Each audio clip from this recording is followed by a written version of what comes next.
Welcome to Familypreneur, the podcast for parent entrepreneurs raising kidpreneurs. It's time for your weekly dose of inspiration and actionable tips to build your business and find better balance, all while strengthening your family. And now we'd like to introduce your host. She's my mom and thebomb.com, Meg Brunson. Hey there, and thank you so much for joining me for another episode of the Familypreneur podcast. Today's guest is an 18-year-old author, international speaker, philanthropist, and girls' education advocate. Starting her company at 9 years old has allowed her to build an international social good brand that creates opportunities for girls and women across the globe via STEM and entrepreneurial education. The Zandra brands include the Zandra TLC Foundation, Zandra Plant-Based Skincare, Zandra Brand Publishing, and Young Mobile Prep School. Today, I'm excited to introduce you to Zandra Cunningham, who is also joined by her mother, Tamara Zantel, who has extensive knowledge in launching an international brand, generating revenue, partnership development, and preparing young moguls for success. Tamara is now the founder of Raising a Mogul LLC, where she works as a brand strategist and coach, supporting parents with the confidence, knowledge, and tools they need to raise young moguls.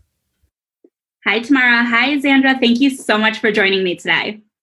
Thank you so much for having us. Hello, hello. We're excited to be here. Thank you. Oh, I can't wait. I feel like I have heard about Zandra Beauty somewhere. Now, I don't know where, but I feel like I've known about you for a while. Can you tell me a little bit about when the business started and how that all came to be? Yes, absolutely. So I started back in 2009 when I was 9. As a young girl, I was really obsessed with lip balm, lip gloss, anything that could moisturize or make my lips super shiny. That was me. And I would bug my dad up until every day before he went out to work and ask him to buy me a new one because I would just use them so much, go through them really fast. And one day he told me no. And that no really just inspired me to figure out where lip balm came from and figure out how I can get what I wanted. If it wasn't going to come from him, it was going to come from somewhere. And eventually it came from me actually making it. So my mom's kind of found me researching and watching YouTube videos on lip balm and how it was made. And then she ordered me a kit. Yeah, a couple months later, and I made my first pink bubblegum lip balm, and I would pass it around my grandfather's church and just to show everybody what I was making. And one Sunday, a lady gave me $1 for hers, and that was when my breakthrough moment happened. Where I was like, "Oh snap! It's not gonna make money off of this," and that just inspired me to transition that hobby into a business and learn more about entrepreneurship and what that really meant. And then over the years, I've been able to progress as a maker and create a whole line of different skincare products. So we progress from just making lip balm. Now we do soaps, lotions, sugar scrubs, facial cleansers, and all these other amazing skin-loving products. But also I've been able to do really amazing things. So we rebranded the company into Zandra Beauty in 2015.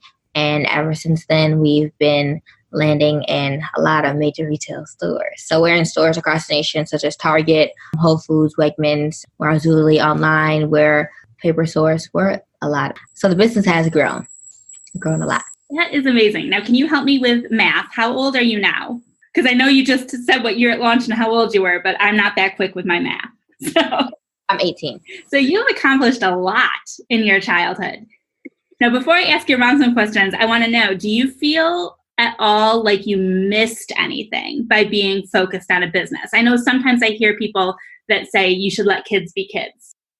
Sometimes it's different because I feel like we're so quick to say what a normal teenage life should look like, but normal is really just what we're used to, what we see and what you do day to day. So everybody's experience is different, and mine was definitely different from many, I guess you can say, in regards to a lot of things my friends were doing. So yes, I feel sometimes like I missed out on, I guess, the traditional aspect. Like my high school experience was different in regards to the schools and me being homeschooled, and then me not being able to walk across the stage for graduation, little, I guess, milestones that we praise now, but it was just, but I've also been able to do amazing things that adults don't even get to do in their lifetime. So it's definitely been a different experience. But I don't want to say I missed out on a lot of things but I had those days where I'm just like, I'm missing out on parties. I'm missing out on, I guess, things that my friends will experience because I'll be out of town working or something like that. But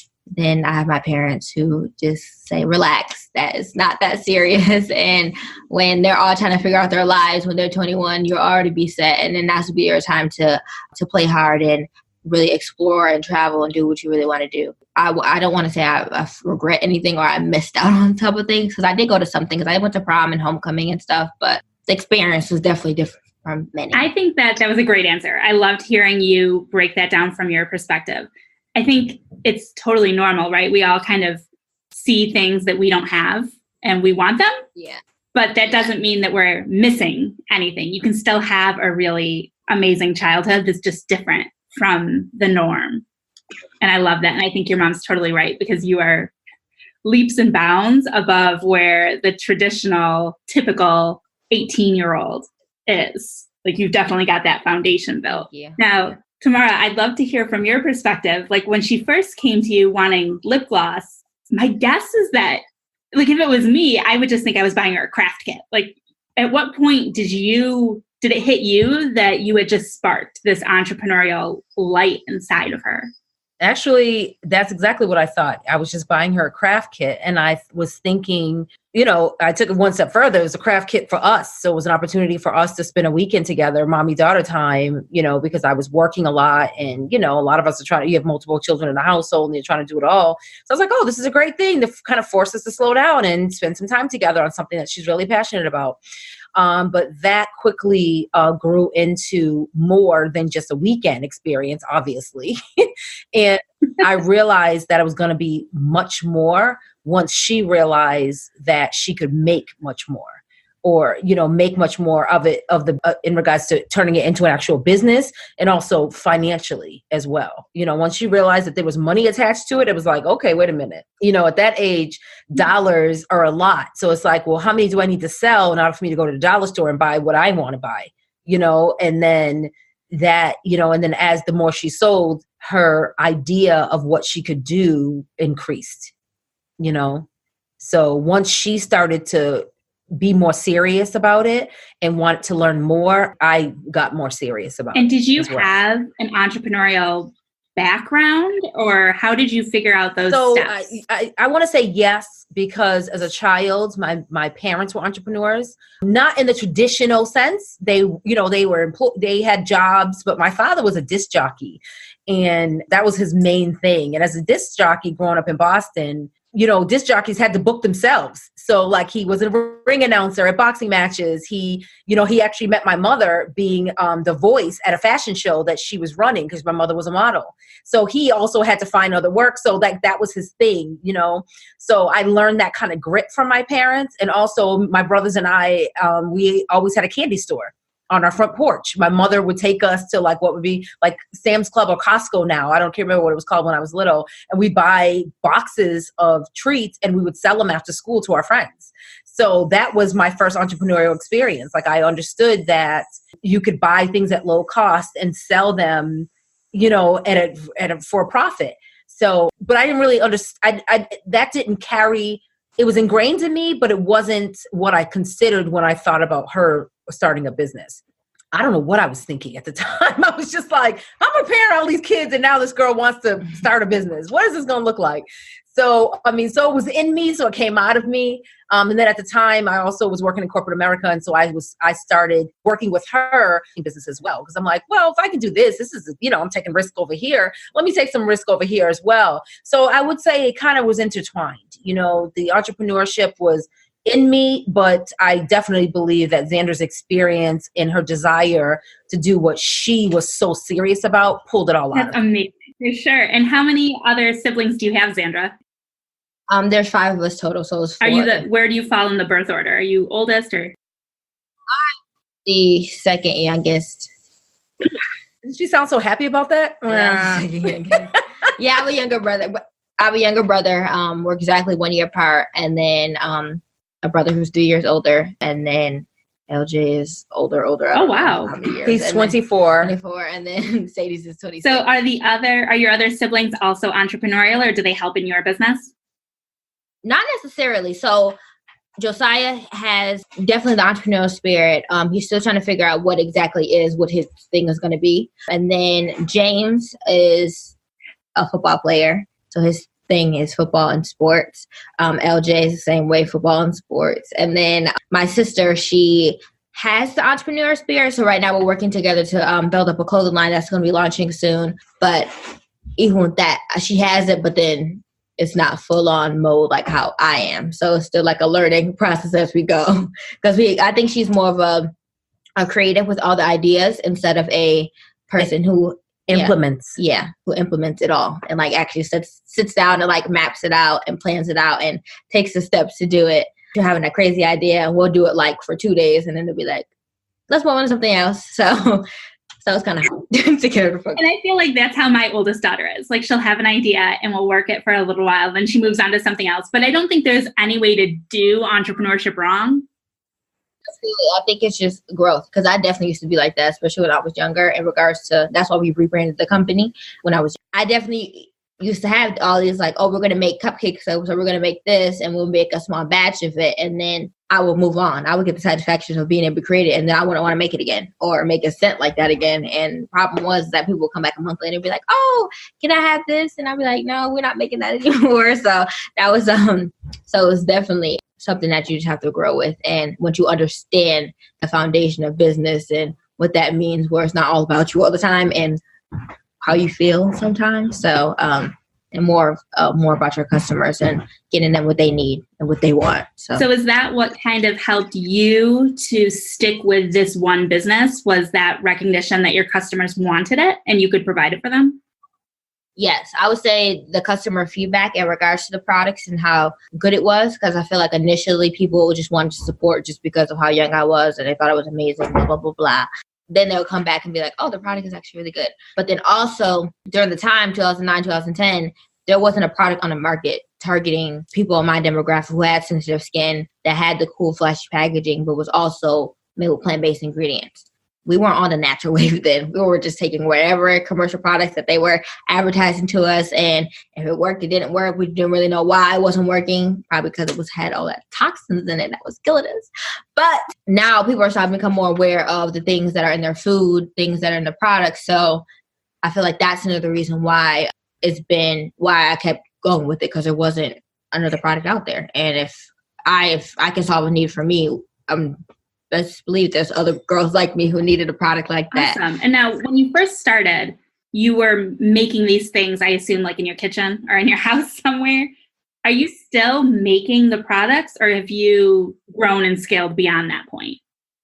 We definitely scaled. So right now we are in the transition of moving out of making it by hand and moving into mass production and outsourcing, because right now the demand is just too high and I'm not making thousands of anymore by hand. But we absolutely have the capability. But we have done it before. We have a full manufacturing facility and fulfillment center here in facility in Buffalo, New York. So everything we've done, the thousands of units that we've sent out to Target and to other major retailers, we have staff and we have the capability of mass manufacturing. But right now, since she said, we're transitioning, it's scaling so quickly, we're going to start the outsourcing process. Yes. We're years away from the kitchen now. Thank goodness. Well, I think it's amazing how much experiences you both have got to have over these past 9 years or so. I mean, just the growth and scaling that you've experienced so far and where it's going to be going in the coming years is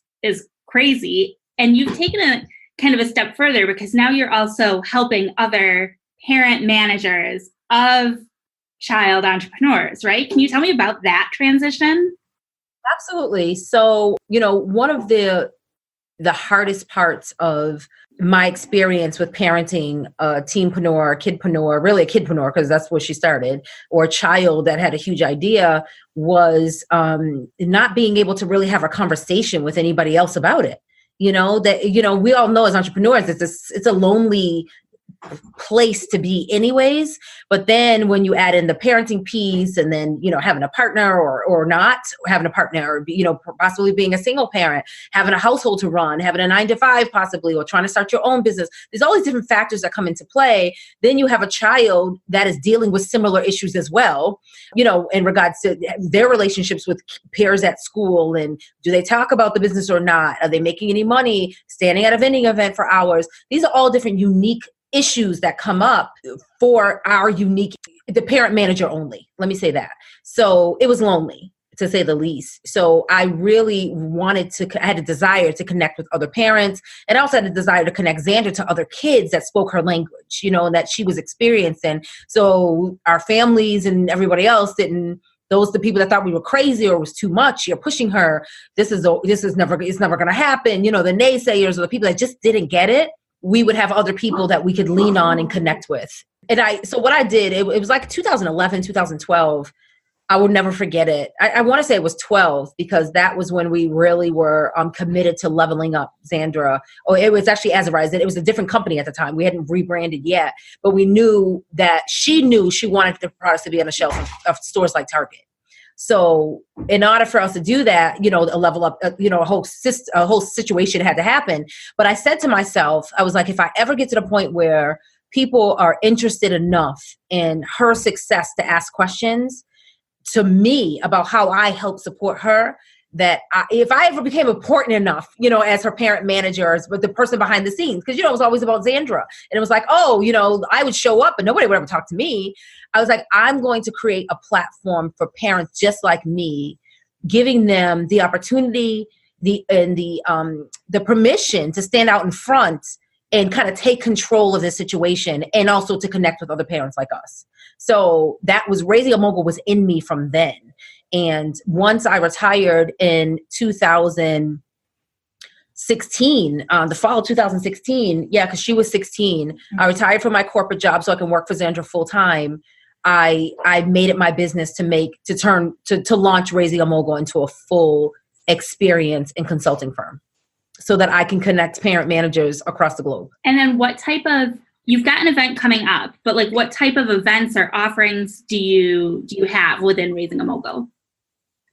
Okay, so we've been full blown and excited. It's just grown so much in the last 2 years. We have 9 chapter partners. We have a chapter in Atlanta, which is huge. We have a chapter in California, South Carolina, North Carolina, Tennessee, Grenada, Germany. It's like, this thing it's huge, and it's just amazing to watch it just take form, which lets me know that people need this, right? So the things that we offer is we have a full blown consulting firm where we help parents and their young moguls build their business from the ground up. So whether that looks like social media or marketing, or just strategic to the launch of the scaling. We also, I also offer different programs, like group coaching programs for the parents that are like trying to get their kids from here to there. I support with getting the products into retail stores. Zandra comes in and works with the kids from time to time, depending on what their needs are. We have a free community on Facebook for those that just want to be a part of the community, connect with other parent managers, collaborate, and build those relationships, so that when you travel and you go to an event, you already know the people in the room. That changes the trajectory of everything that we're doing. We also have our Raising a Mogul Summit that's coming up. It's going to be the first time ever. It's the Raising a Mogul Family Business Summit that is happening in Atlanta, Georgia, June 29th through the 30th. I'm so excited about it because this has never been done before. It's the first time a event is catering to the serious parent manager and their young mogul. So it's going to be a full weekend of amazing speakers like Miss Meg Brunson that are going to come and train our families and the young people together, the parents and the kids together, on marketing, on what's the funnel, what does our social media need to look like, how do we structure the business, what if my child wants to write a book? What if my child wants to be a speaker? How do we get started? So we're connecting with the parents whose children just have this idea and they're ready to launch something amazing, and also to connecting with the families that have launched something but they're ready to scale, and giving them the information they need so that they can actually make a profit and make sure that these businesses are building, growing so that they can create the family legacy that they're hoping for. And I was so excited to learn about the summit. I'm not an event planner, but this is something that I've been like thinking about. So I'm so glad that you're doing it because I don't want to do it. I want to just show up and have it be amazing. And it looks like, I mean, it's coming together beautifully. So I definitely encourage, especially, I mean, I'm flying in from Phoenix, so there's really no excuses, but especially if you're in that area, you know, Georgia, Florida, take the drive up and experience it. I love conferences. Like you said, it's that feeling. You can feel very isolated. You know, I've podcasted about that before, and getting out to these conferences and meeting people in person, even once a year, meeting them in person, and then fostering those relationships online, you know, the other 12 months of the year, it changes you as a person and you as an entrepreneur.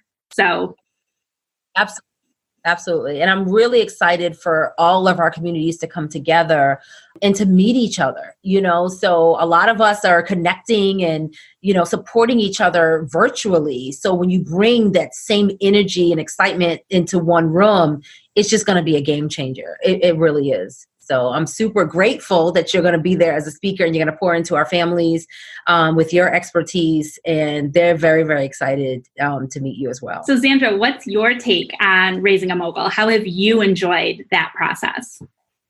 I think the best part about it is that, you know, like how you have those stories and the ideas of like literally everything she said in regards to, she's had that moment where it was like, when this business blows up and everybody wants to ask me questions, I'm going to be that person to give her all the information. I'm not going to be closed-minded and just turn away and just be secretive about it because we're scared that someone's going to copy, or just being closed off to people. She said she was like, we're not going to be those type of people. I'm not going to be that type of person. And to actually see that, and have it implemented through, and then all of a sudden to see it just grow, it's amazing. And people wonder why Zandra turned into the way it is and why I am the way I am. Duh. There you go. Well, thank you, Zan. She's never told me that before. No, I think it's literally like you fulfilling your purpose and I think the way she raised all of us, all of my siblings who are amazing kids. And just ask her. Mine is different and just how he's raised. I mean, and it takes so much, and like hearing what your friends go through and hearing just different stories of people telling from their perspective, and it just make me feel like, oh my goodness, I'm so blessed based on how I was raised and who I was raised by, just based off of the little things that she instilled in all of us. And to see that she's going to be doing that and helping out other parents, because raising a teen entrepreneur is not an easy task for the teenager or for the parent. So the way that we figured out how to make it work for our family and figured out for us in our relationship, and being a mother-daughter, but then also being business partners or being involved in business is definitely weird, but it's something that is not impossible.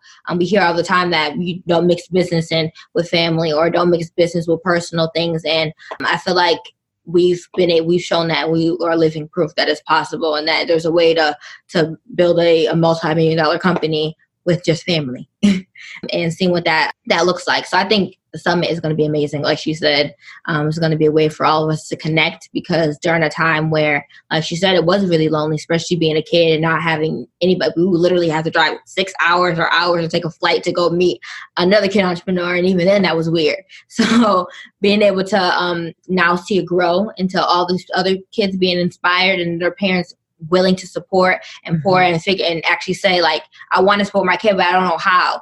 That's something that a lot of parents, you don't see often. A lot of parents will just feel like they know everything and don't know what to do, but they're too scared to ask for help. So seeing that parents are now becoming open to see that it's possible and wanting to learn and wanting to learn more and do more for their kid is amazing. So I think that there was definitely a need for it, and it's going to be amazing. I'm excited. Yeah. Well, for sure. So tell me where people can get tickets to the summit and where they can learn more about you and Zandra Beauty. So you can check out the website and see the products all on zandrabeauty.com. My email is Zandra@ZandraBeauty. If you have any questions or anything like that. And then all my social media outlets are all at Zandra Beauty. So you can check out our Instagram and see what we're doing. Yeah. Instagram is hot. So for me, you can find me online at Tamara Zantell, Tamara Zantell, Zantell, or at Raising a Mogul. Information, our Raising a Mogul Facebook page has all the speakers. We've been promoting like crazy and all the information. And you can also go to raisingamogulsummit.com and get the full itinerary, a breakdown of what to expect, the workshops, the co-working sessions or labs, we're calling them, because we're actually going to do some work. And you get all that information. And if you have any questions, shoot me a message. I'm available and excited to connect with as many families as possible. Well, thank you so much. I know you guys are busy, so I'm glad you had time to squeeze me in. And I cannot wait to meet you guys in person in just a few weeks in Atlanta. Absolutely. Thank you. Thank you so much, Meg, for the opportunity. This has been amazing. And I appreciate you sharing us with your community and agreeing to support ours. Thank you. Of course. You'll find all of the links mentioned in this week's episode and the show notes at megbrunson.com/Zandra. Are you in the Familypreneur community? If not, I encourage you to check us out. We are at familypreneurcommunity.com, and we've got some big changes happening around here. Within the Familypreneur community, you're going to get exclusive access to podcast guests. You're going to listen to recordings and see videos before they're released through iTunes and the general podcasting public. So definitely head over to familypreneurcommunity.com and get ready to connect with other parent entrepreneurs who are raising entrepreneurial kids. Thanks so much for joining me for another episode today, and we'll talk soon. Bye.